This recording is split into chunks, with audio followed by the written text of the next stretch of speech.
Ada seorang anak lelaki bawa ibunya. Bawa ibunya masuk ke dokter ini, subhanallah. Ibunya ini gila. Anak-anak muda, belum nikah, dia bawa ibu.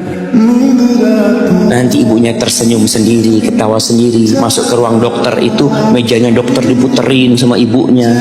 Anaknya minta maaf ya, dok, kata dia. Sekali-kali nanti ngeliat di televisi dokter itu ada gambarnya Ka'bah.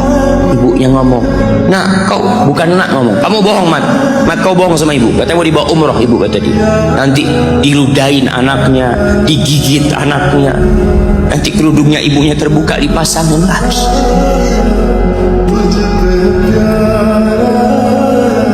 Itu dokter tanya sama anaknya, ini siapa? Ibu anak. Sejak kapan dia seperti ini? Sejak lahir. Loh, terus gimana engkau bisa lahir?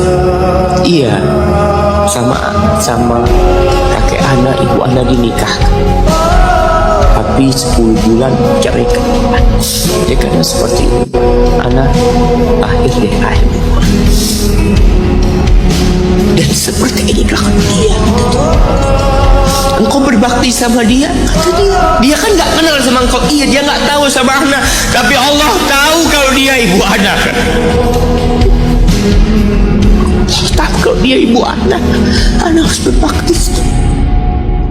Ditanya, ibumu sakit apa? Ibu kena gula, katanya. Setelah dikasih resep, itu dokter cerita, pasiennya keluar, ditutup pintunya. Dokter ini nangis. Dia mengatakan, ana sering dengar ceramah tentang birrul walidain, ana sering mendengarkan tausiah ustaz tentang berbakti kepada orang tua, tapi ana baru sekarang melihat kebaktian seorang anak sama tuanya. Ibunya gila, dia tetap berbakti. Dan dia mengatakan, iya, ibu anak nggak tahu sama anak, tapi Allah tahu kalau dia ibu anak. Dan yang ngasih wasiat supaya kita berbakti sama orang tua itu Allah aja, Mak.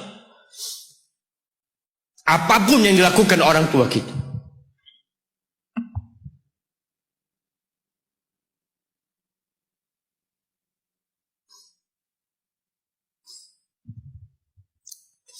Apalagi ibu.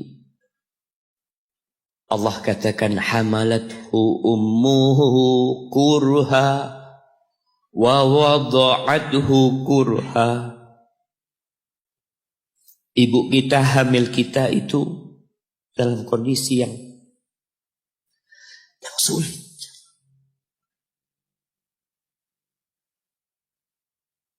Ada ibu yang harus bed rest demi anaknya lahir.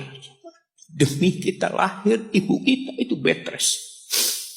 Capek dikit keluar darah.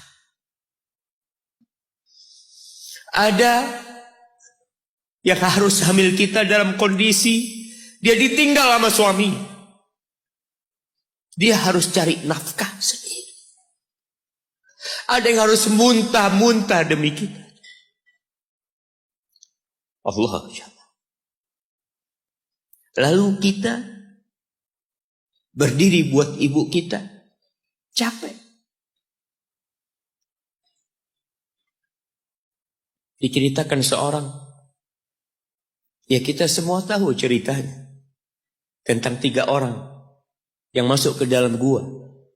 Kemudian gua itu tertutup dengan batu yang menggelinding. Lalu mereka bertawasul dengan amal soleh mereka. Salah satunya yang mengatakan, ya Rabbi, Allahumma, ya Allah, aku punya 2 orang tua. Aku punya 2 orang tua. Yang aku senantiasa memberikan susu kepada keduanya sebelum keluarga yang lain minum susu. Dia sudah menikah, dia punya istri, punya anak.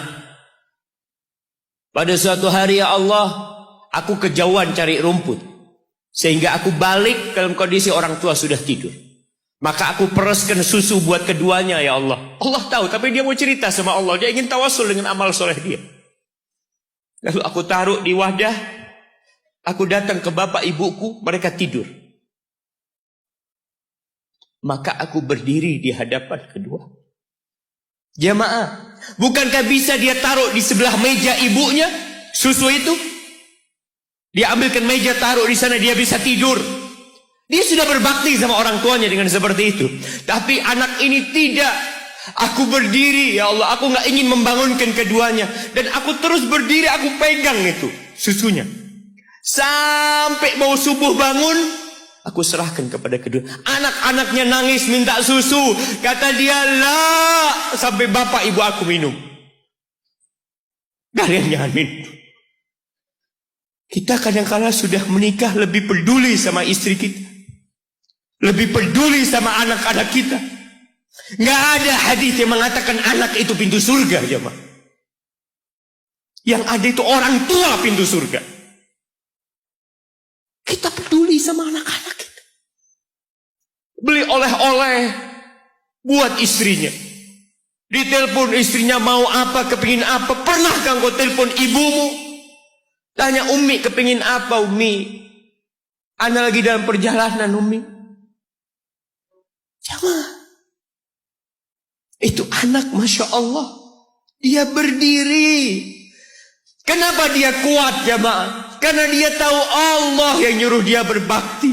Mungkin tidak ada yang melihat berdirinya dia, tapi Nabi ceritakan berdirinya dia. Dari malam jamaah sampai pagi. Berapa jam dia ingat, ibuku hamil aku 9 bulan. Capek. Ana semakin tahu dengan tugas besar seorang ibu dan pengorbanan seorang ibu. Setelah Ana menikah.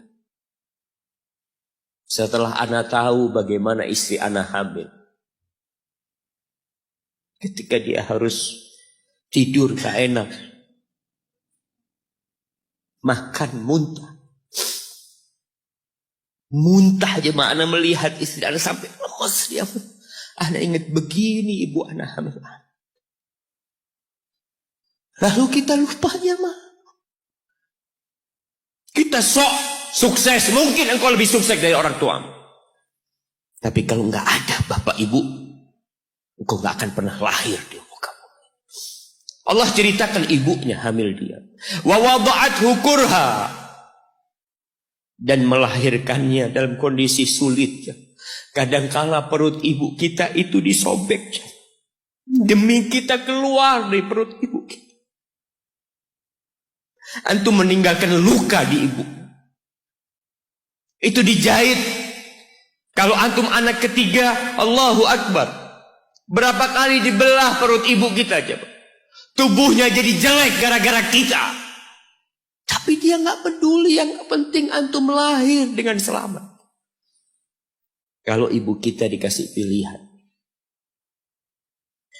ini nggak bisa diselamatkan dua-dua. Salah satunya akan meninggal dulu. Kira-kira apa kata ibu antum? Iya, nggak apa-apa dok, selamatkan bayinya dok. Nggak apa-apa dok, biar dia lahir dok. Subhanallah. Berapa banyak ibu yang meninggal dunia ketika dia melahirkan anak. Wa hamluhu wa fisaluhu 30 syahra. Hamilnya dan menyusuinya itu 30 bulan. Artinya bukan ketika antum lahir selesai lelahnya ibu kita. Memang ketika antum lahir dengan selamat, Allahu Akbar. Ibu itu lupa dengan rasa sakit dia 9 bulan. Ibu itu lupa dengan jeritan dia mengeluarkan kita ketika kesakitan. Itu lupa. Dia tersenyum, dia bawa anaknya, ditaruh di dadanya. Allahu Akbar. Kalaupun ada air mata yang menetes, itu air mata kebahagiaan orang tua dengan